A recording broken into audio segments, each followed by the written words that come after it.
please, can I encourage you to open it and read along with me? So at this point, I should have remembered my glasses. So, Mark chapter 11, reading from verses 11 through to 26. The next day, as they were leaving Bethany, Jesus was hungry. Verse 11, Davy. Jesus entered Jerusalem and went into the temple courts. He looked around at everything, but since it was already late, he went out to Bethany with the 12. Yes, he did.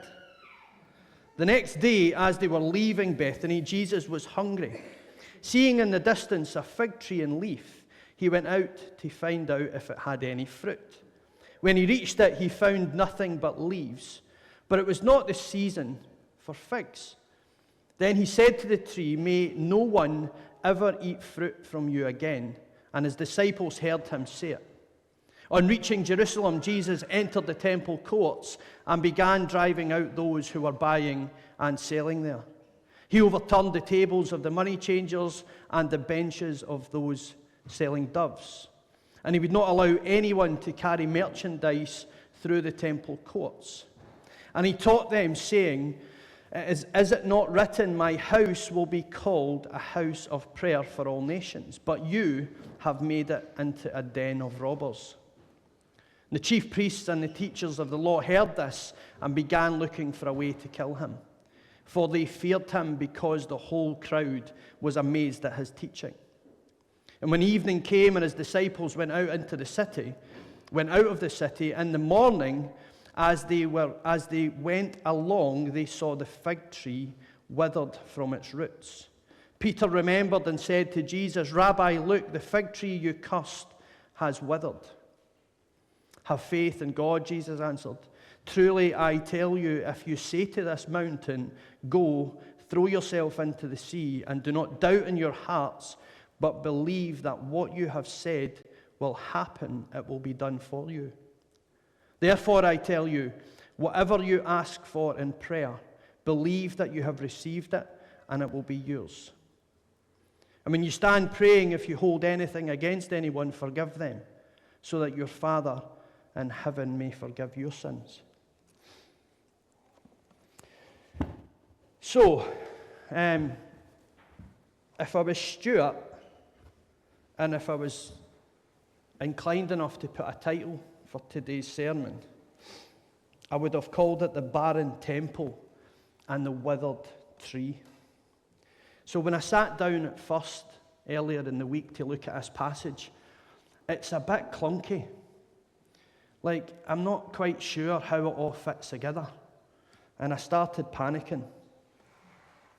Because at first glance, it looks like Mark's made a mistake. It looks like there should be something in here to join all these parts of the story and the narrative together. It doesn't quite fit.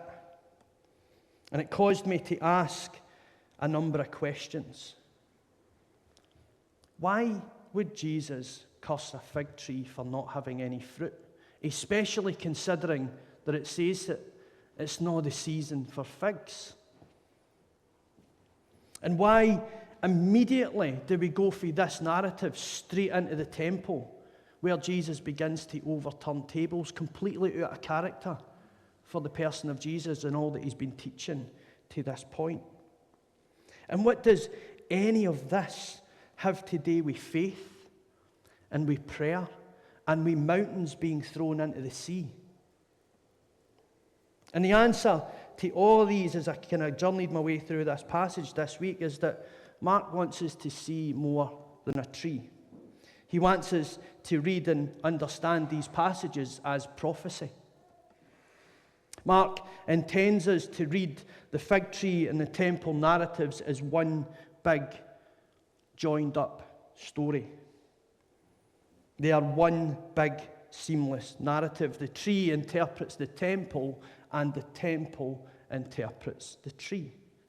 Now, a few weeks ago, in fact, a couple of times now, we've looked at the way that Mark has this habit of nesting stories inside each other so that they interpret each other. And they only really make sense when read together and against the backdrop of other really quite key texts, and usually Old Testament texts at that. Immediately though, our narrative here comes right on the back of Jesus entering into Jerusalem as king. And I know that Stuart mentioned that, and the theatre and the pomp and the ceremony of it. And what he's doing is he is deliberately acting out an Old Testament prophecy. There's several prophecies of it, but there's a very, very obvious one in Zechariah chapter 9, verse 9. It says this: "Rejoice greatly, daughter of Zion.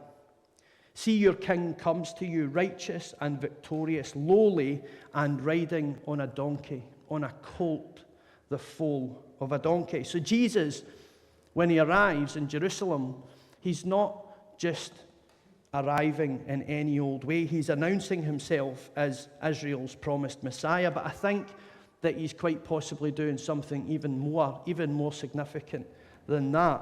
He comes not only to reveal his identity, but to confront the religious establishment of the day. He's announcing God's judgment upon the entire temple system itself. Verse 11 tells us that Jesus entered the temple courts and he looked around at everything because it was late. So verse 11 puzzled me all week. I'm like, hold on here. Like, what's going on? We've had this big grand entrance into Jerusalem where everybody's laying down palms and they're saying, "Hosanna, Hosanna in the highest." Here is this coming king that's come to set us free from our oppressors. And then Jesus goes to the temple and you're expecting it all to kick off at this point. And they go, "Oh, it's late. Better just get home then." Like, it just, there's bits of it where you're like, it's just weird. But I don't think that this was just a casual visit. Instead, I think it was this kind of mini reconnaissance mission. The next day, when Jesus returns, and before he reaches the temple, this is where we encounter our fig tree. He finds no fruit on it and he curses it. Now, I don't know about you, but to me it seems not only harsh but confusing. Like, why is this fig tree part of the story? Why are we not immediately taken into the temple? Why are we not immediately seeing Jesus going to town with the religious establishment? That's what all this has been building up to. It makes more sense for us to just jump straight into the temple narrative. Why have we taken this weird detour to this fig tree? It puzzled me all week, so I then began to do a bit of a deeper dive into the significance of trees. And here's just an aside. Any time a tree is mentioned in Scripture, pay attention. It usually means something more significant than just a tree. Just as an aside. But fig trees in particular, and this is fascinating. This is where this week when you're doing your prep, you suddenly get all excited and you're like, oh, your wee Bible geek just suddenly comes alive. For Mark's original audience, and we've looked at this a couple of times, this idea of intertextuality, where the gospel writers were dead sophisticated. They mentioned the Old Testament all the time. And the original readers of these gospels, these books, they would have immediately spotted these things in a way that it's kind of lost on us a wee bit today. But for Mark's audience, a people steeped in Old Testament tradition, they would have immediately noticed the significance of a fig tree. They would have immediately began to ask questions of what was going on. They would have expected something to happen next. So all throughout Scripture, fig trees often function as a symbol for Israel itself. A flourishing fig tree represented God's blessing and favor, and a withered fig tree represented judgment. The prophets repeatedly used fig tree imagery when speaking about spiritual condition of God's people. Hosea, Jeremiah, Micah, Joel, all of them drew upon this imagery of the fig tree. William Telford, again, in preparing for this week, I came across this piece that he had written where he comments that all throughout Israel's history, fig trees become a symbol of blessing, of prosperity, and of covenant faithfulness. But a withering fig tree became a symbol of God's judgment, particularly against a religious establishment. And suddenly when you read the story then, the fig tree, it just starts to set off wee triggers in your mind, because you then know now what's going to happen next when he walks into the temple. So maybe when Jesus curses the fig tree, it's not actually about the tree. Maybe it's about acting out a prophetic warning. Maybe the entirety of Mark 11 is played out like this big act, this big theatre. The tree on the outside looked healthy. It was covered in leaves, and from a distance it gave the appearance of being fruitful. But upon closer inspection, there was nothing there. The appearance of life concealed the absence of any fruit. And that's precisely the point that Mark is making here, where the tree interprets the condition of the temple itself. Just as the fig tree appeared to be fruitful but was barren, so too the temple appeared to be spiritually vibrant but lacked the type of fruit that God desired. Inside, there was religious activity absolutely everywhere. Sacrifices were aplenty. Offerings were through the roof. Pilgrims were coming from all over the place. There was all kinds of ceremonies, and usually one or two for every type of occasion. But the fruit that God desired just wasn't there. It was full of leaves. The temple interprets the tree, and the tree here interprets the temple. And this helps us to understand what happens then when Jesus walks into the temple. Mark has been teeing us up for exactly this point. Mark tells us a couple of things that Jesus does. First of which is he drives out those buying and selling. He names two particular groups of people. He says he overturned the tables of the money changers, and he overturned the benches of those who were selling doves. He prevented people then from carrying any merchandise through the temple courts, and then from there he began teaching those that were still gathered. And I don't think that this is a simple loss of temper by Jesus.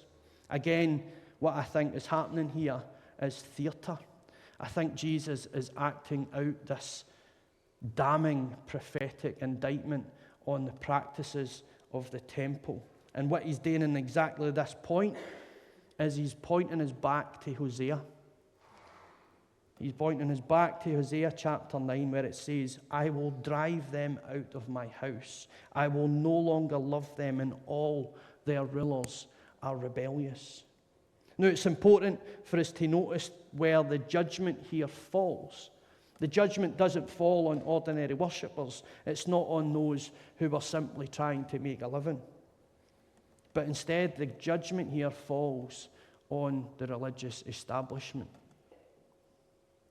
So much is made about the economy of the temple. Whenever I've heard this passage preached, that's the main takeaway, is, isn't it terrible that they were all making all this money?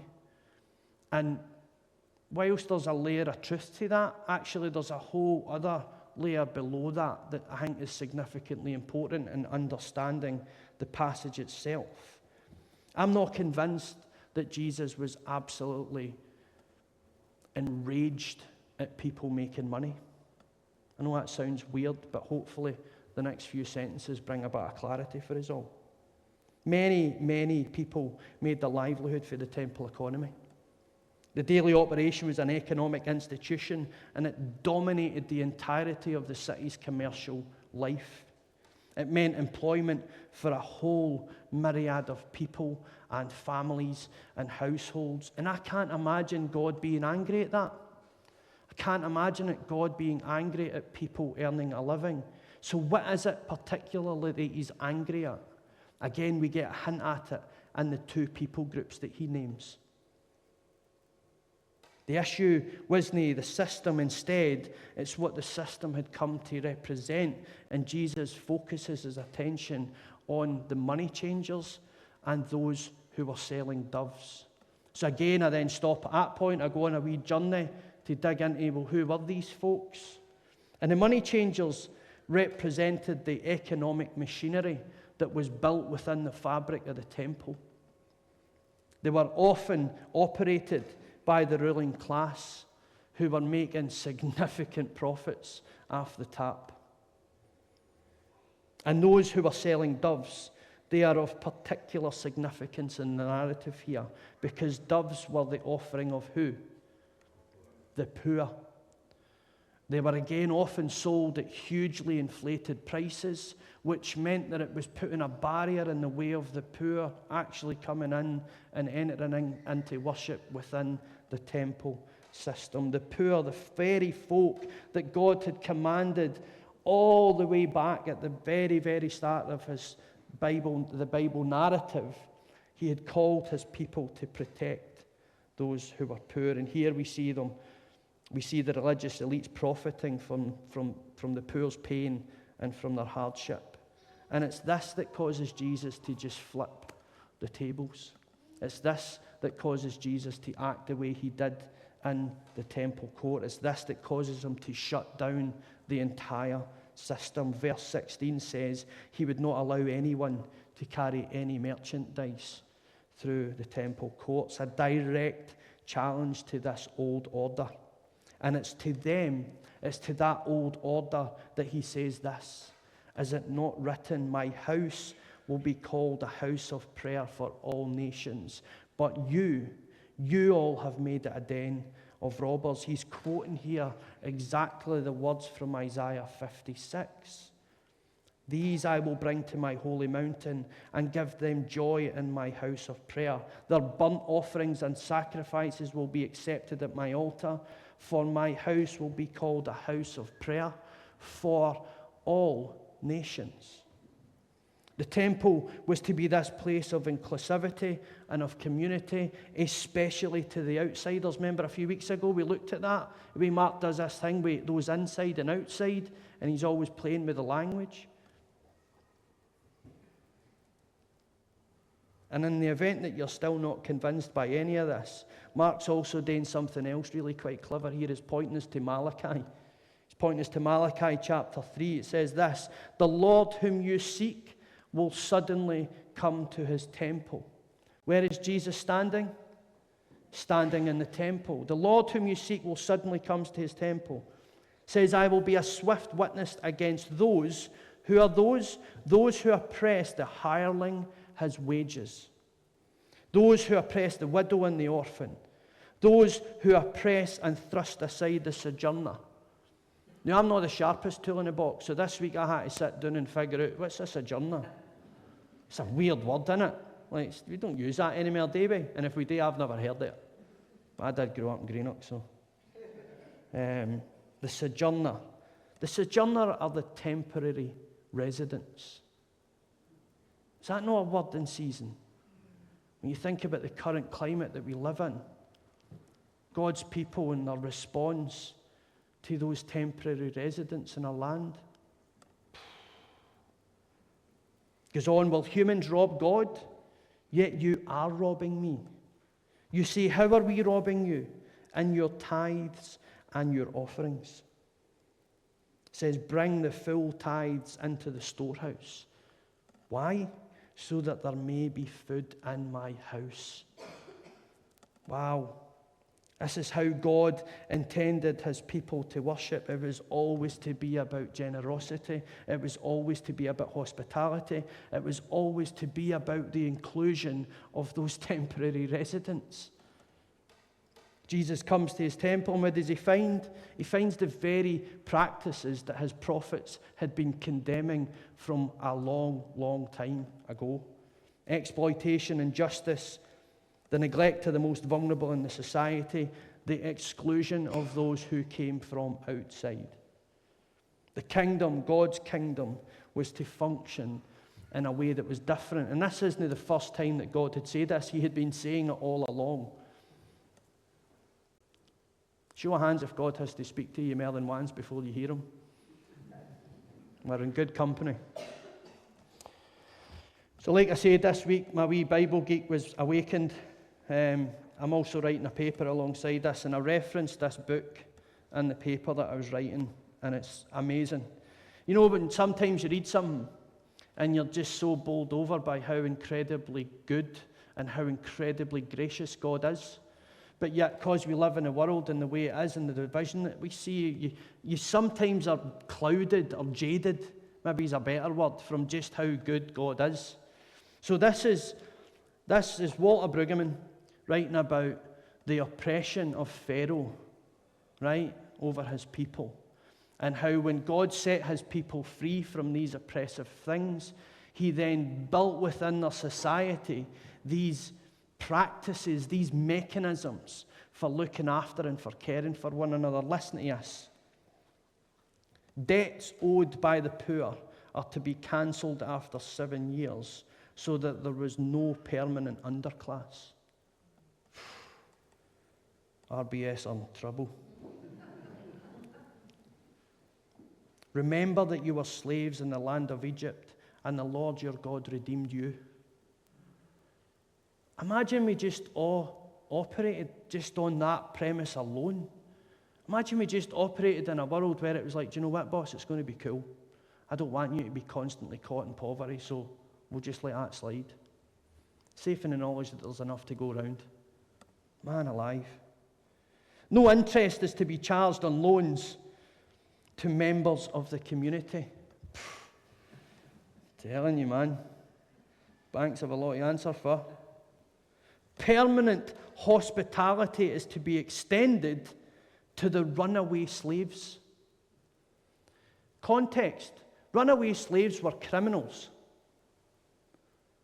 It's not like us looking at it now going, no, you should give a runaway slave a house. Like, that's the right thing to do.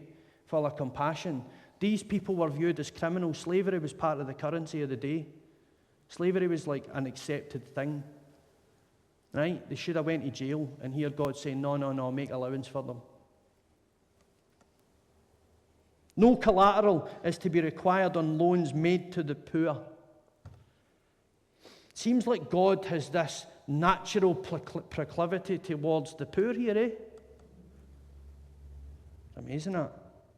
No withholding of wages that are due to the poor. I mean, he's going right to town here, eh? No injustice towards a resident alien or an orphan. Remember, again, that you were slaves in Egypt and God set you free. Deuteronomy, way at the start of the Bible. And yet here we are in the New Testament, and God's people have organized their worship in such a way as to exclude everybody that God tells them to look after and protect. And I can't help but think that when I look at the state of the church now, and I look at the state of the church, especially those churches that make a big hoo-ha about being biblical churches, we're a Bible-believing church. And when I look at them, I'm like, flip's sake, Davy Harper back in the day wouldn't have got into your building. Genuinely, wouldn't have got into their building. The kingdom, God's kingdom, was to function in a way that was different. The central issue of our passage today is that God's house no longer reflected his heart. This brings us to one of the most fascinating parts of the passage. It's the next morning when the disciples see the fig tree. It's withered from its very root, not just damaged, but completely destroyed. Peter, good old Peter, we spoke about Peter the other week, didn't we? Big clumsy oaf. See, when Peter gets it, he gets it though. I like Peter, he's my favourite. Peter says, Rabbi, look, stating the absolute obvious here, look at the state of that fig tree that you cursed. Jesus says to him and his disciples, have faith in God. And I'm like, right, what does that mean? Like, you've just cursed a fig tree, you've caused all sorts of chaos in the temple, and now you're told to have faith in God. Well, what does that look like? I think what Jesus is doing here is he's calling his people to believe and to walk in the ways that Brueggemann described in Deuteronomy. I think what Jesus is saying here is we've to say to those mountains that are referenced in the text, those things in life that oppress, those systems and those structures that are geared up towards oppression, go and throw yourself into the sea. I think what Jesus is saying here is have faith enough that if you say these things, that they will go into the sea, that these things will move on from our lives. It's a call here to structure our lives apart from these oppressive systems, to be a people who walk to a different beat. It was only ever to be about generosity. It was only ever to be about hospitality. And it was only ever meant to include those people who were considered outsiders, those temporary residents. The passage here is an invitation for us to walk in this new way, to walk in such a way as to have faith in God that these systems one day will pass. The bigger question for me hasn't been whether or not the temple was fruitful, but the bigger question for me has been, am I? Am I fruitful? Are we? And so as we come to close today, I'd like us to consider the ways in which we partner with these systems that seek to oppress people. I wonder if as part of the outworking and practice of our faith in Jesus, I wonder if we use language at points at times that seeks to oppress people who actually I think God has already demonstrated in Deuteronomy that he has a proclivity towards. I wonder if it's an opportunity for us to cry out to this God of love and to ask him to restore our roots, to help give us a faith to believe that there is truly a better way and it can be achieved in this life as opposed to only in the next. The good news of the gospel is that Jesus didn't simply come to pronounce judgment. He bore judgment for our sake. The one who withered the tree here would himself be hung on a tree. It's through his death and through his resurrection that we're made new, that we're brought back to life, to become a people who live generously, a people who are hospitable, and a people who make room, please, Lord, for the temporary resident. A people who has faith enough to believe in God enough to live differently in a world that's completely divided. We're going to have communion just now, and Pam's going to come up and introduce that and just do a bit of a reflection. Here's what I would say, though, just as Pam comes. We operate a completely open table here at Althouse Community Church. And what do I mean by that? It means it's an open table. It means that everybody is welcome. When I read the Last Supper, and I read who sat at the Last Supper table, I don't remember Jesus stopping and going, Judas, you shouldn't be here because you're going to betray me. When I read that story, I see Judas getting to sit with his heart far from God, and I get to see him enjoy God's hospitality at that table, because just maybe that's enough to bring about change in those who are furthest from him. So that's why we open the table. That's why we offer it to everybody.